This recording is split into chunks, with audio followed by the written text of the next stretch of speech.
guys, I'm getting ready to go to work, but I was out in the garden this morning because I finished filling my cut in half 55-gallon plastic barrels with compost. And so I was testing soils out there in my galvanized raised beds to see if, if I need to do any amendments or anything like that before I put stuff in those raised beds. And the pH is everywhere. It's looking like the number is really high, so I need to boost the acidity in it.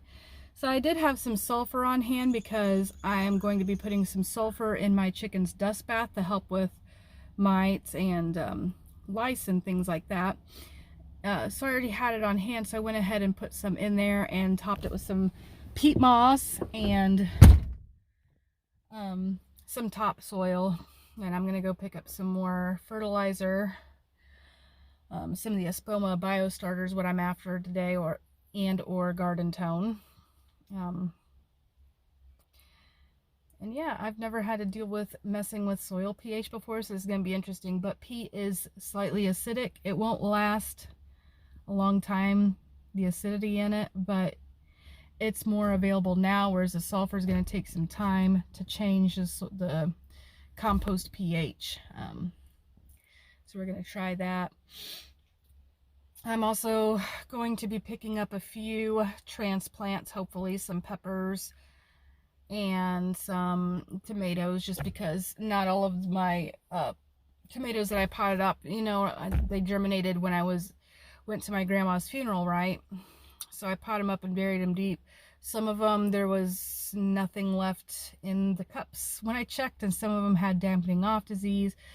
So I have about half the tomatoes that I started off with, which happens. But I wanted Rutgers and early girls anyway, and I couldn't find my early girl seeds, and I had yet to buy Rutgers. So we got some of those transplants at Rural King. So I'm going to be picking up some of that and some more peat moss. Probably a couple bags of topsoil. Maybe I'm going to try wood mulch on the top of my raised beds this year too. Try to keep the weeds down and so forth. So, neither debating that or straw. But if I went with mulch, it would be cypress mulch because I don't want any dyes or chemicals like that going into my raised beds. Yeah, so, and I'm also going to get one of those rapid test soil testing kits, the kind where, oh, do I even have my shopping list on me? Crap, I better go back inside. The kind with the capsules. I got the ones with the prongs that you just stick in the soil and it automatically gives you a result. And it's saying that my fertility is too low in my raised beds, the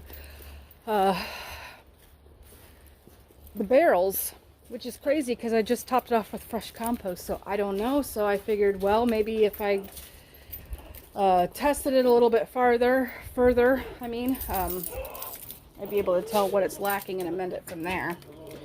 But I think an all-around fertilizer is a good place to start. It's not going to hurt anything, especially if it's organic. It shouldn't burn the plants as badly. Okay, well, I must have taken it out with me. I don't know.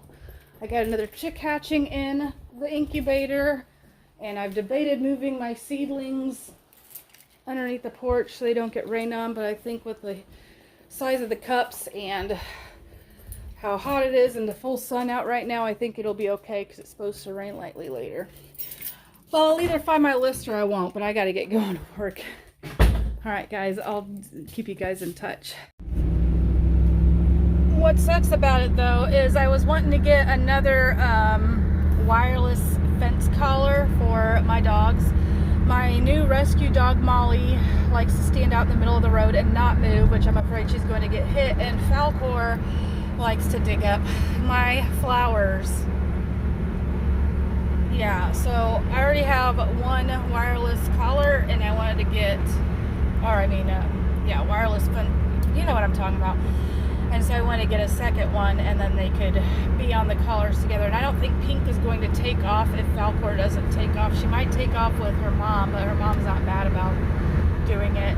And he instigates the digging, she instigates tearing things up inside.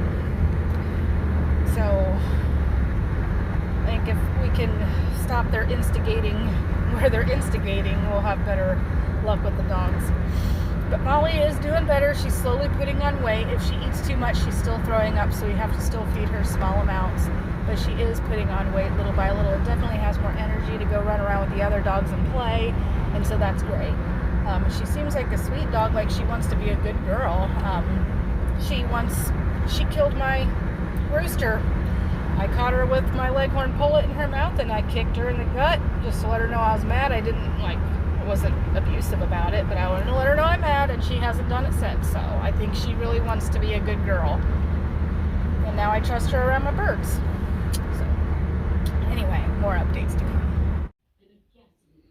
Hi guys, it's been a few days since excuse me, since I recorded before, and I didn't get some of the stuff I wanted to get just because money's kind of tight. I did not get the collar yet. I didn't get the mulch. I didn't get the peat.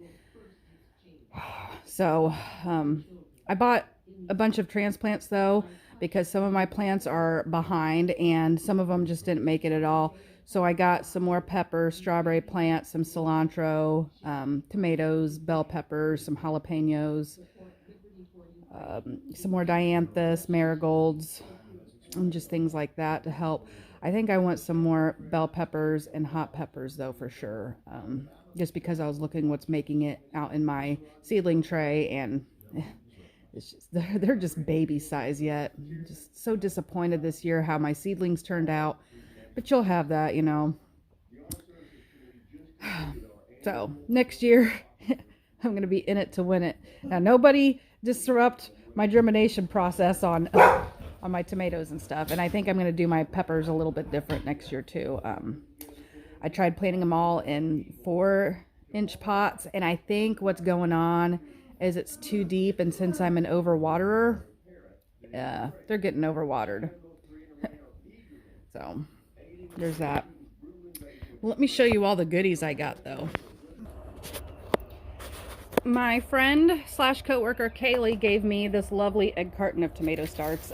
She's got a list of what they are in each one of the containers. So we got Valencia, Brandywine Pink, Rosso Sicilian, Black Crim, Virginia Sweet, and Green Zebra. And I'm excited to try the Green Zebra. And some of them I haven't tried before. And I also really wanted to try the pink Brandywine. I've got the red, but I don't have the regular. And my Black Crims didn't look so hot either. So, yeah.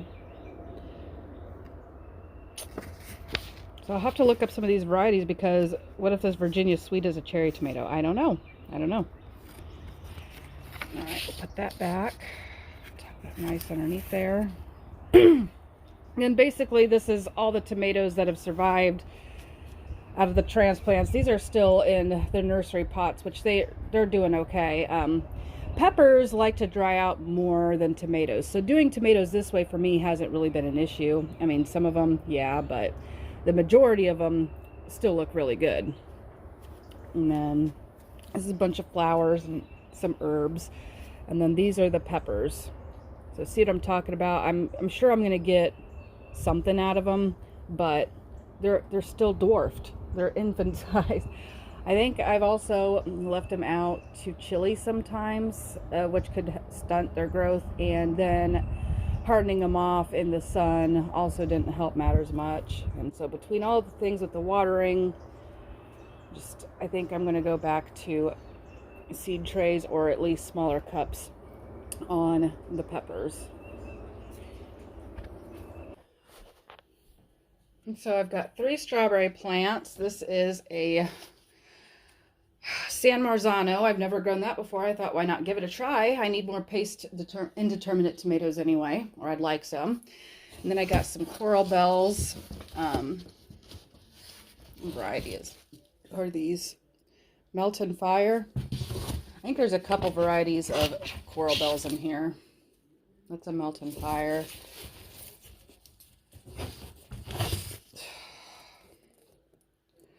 Palace Purple. And then this dianthus, it doesn't need watered yet. It's Carnation Finesse, which I thought it was really pretty. And then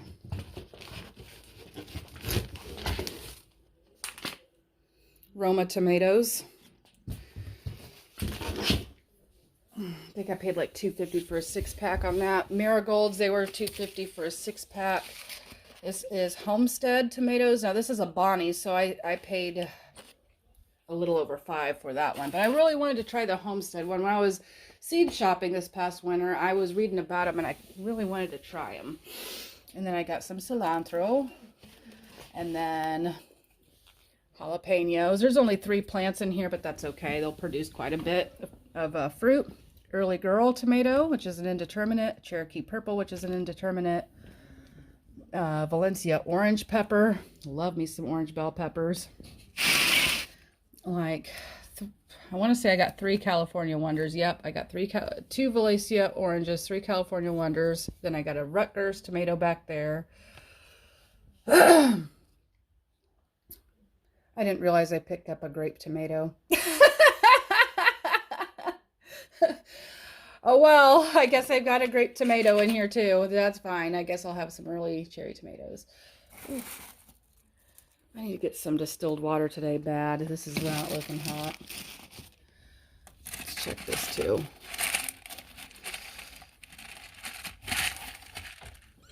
Oh, that one doesn't need watered yet, but this dragon scale's dry. And look at the new leaf it put out. Isn't it pretty? Yay! Dragon scales, loving life. And then look at my platinum bisma. It's got 2 leaves on it now. Yay! Go platinum bisma. How's your water going? Oh, you're still good on water. You don't need watered. Yeah, nothing going on with the corms yet. And this ponytail palm seeds, they're not doing anything for me. I might chuck them, but they're not hurting anything sitting there either. So we'll just give them a little bit more time. So that's all the goodies I got. I need to get some more bedding and distilled water today when I go to work. All right, guys. So that's it for this. Oh, wait a minute. Let's go outside. All right. So this is the finished product with the peat, with the sulfur, then the peat, and then the topsoil on top of it. I'm going to go through and weed these beds out this morning before I go to work. And yeah, I still got volunteer pumpkins popping up all over in my tomato barrels from the pumpkins I brought home from Rural King that were rotting, and chucked them in my compost. But I've just been pulling out the starts. Look how leggy they are, but they want to grow, dang it, and just leaving them in there. They're not hurting nothing. There's another one. Yeah, that's the thing about putting plants in your compost, is you'll have volunteers, which isn't always a bad thing, but I don't want to grow pumpkins in these containers. And I think, as much as I hate to do it, I'm going to go ahead and reuse these baby pools this year. I don't have the funds to add the Vigo garden beds or something nice like that out here like I plan to. And I also wanted to get one of them circle Vigo beds or something like that for right there. But I think what I'm going to do is get a couple more of these barrels to fill in right there, because I really want to plant something right there. And I just don't think that garden bed plan that I was going to do is going to work out. And this pallet bedding is falling apart, but I'm just going to keep using it like this year. Next year, I don't know. We'll just keep working with it until it's not workable no more. Then I'll buy boards and do it proper. But that, you know, this was just for the time being and getting a garden going. And I wanted to do raised beds, so, you know, can't complain there. Then my perennial bed, I found a volunteer dill in one of those raised beds over there, and so I just transplanted it in there for now. I might keep it there, I might move it, we'll see. The thyme's growing back good. Rosemary, I'm not seeing any growth on it yet, but it's still alive. The oregano's starting to grow back, so that's good. And yeah, obviously I've got weeding to do and things like that in there, but this, I've been dumping the old potting soil and stuff in this bed. Just dumping it right in here. Then I don't have to fill it with more soil, hopefully, and all that. And there's a couple more volunteer dills in here, which I think I'm going to try to leave, or at least take them out and then fill it up with more compost and then put them back in there. But I kind of want to do squash in this garden because down there is my lower maintenance garden and it's been disked. We just got to till it yet. And then I got a big roll of our landscape fabric that we decided we prefer over the other, and we'll talk about that when the time comes. But I'm gonna go finish my coffee and I'm gonna come out here and do some work before I go to work. So I'm gonna work before work. Anyway, guys, stay tuned for more updates, and thank you for stopping by. I love you, and so does Jesus. God bless.